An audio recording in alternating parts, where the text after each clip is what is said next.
फालिज या स्ट्रोक है क्या?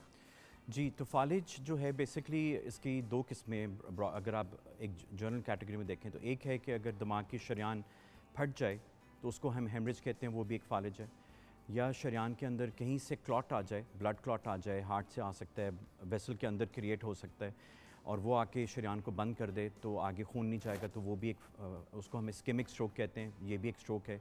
और एक तीसरी किस्म है जिसमें वार्निंग आती है, जिसको हम ट्रांजिएंट इस्केमिक अटैक कहते हैं। उसका मतलब ये है कि चंद सेकंड या मिनट्स या कुछ देर के लिए वो फ़्लो कम होता है, मरीज़ को फालिज के सिम्टम्स होते हैं, मगर वो एकदम रिवर्ट हो जाता है, तो उसको हम कहते हैं कि वार्निंग हुई है।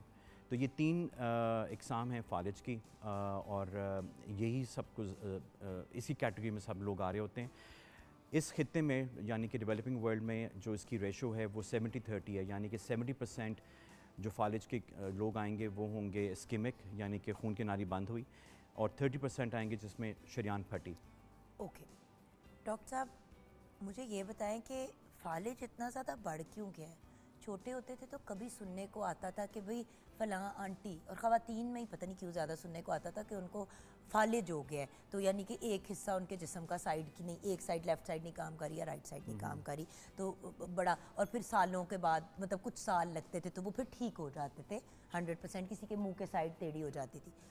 अब तो हर दूसरे घर में सुनने को मिलता है, और हैरान कुन बात यह है कि डॉक्टर साहब यंग लोगों में और बच्चों में भी सुनने को मिल रहा है। पहले होता था कोई 70 साल की आंटी हैं, 80 साल के अंकल हैं, उनको हो गया, अब तो 50 years, 40 years, 35 years, even young बच्चों में। क्या हुआ है ऐसा जो ये बढ़ गया है, या क्या पहले भी होता था हमें पता नहीं था? नहीं जी, पहले बिल्कुल ऐसा नहीं था। अब जो नई स्टैट्स आ रही हैं उसमें ये है कि अगर इस कमरे में कोई 100 लोग बैठे हैं और उनमें से जो 25 साल एंड अबव हैं, उनमें से 1 in 4 को फालिज होने का रिस्क है, 25 साल एंड अबव।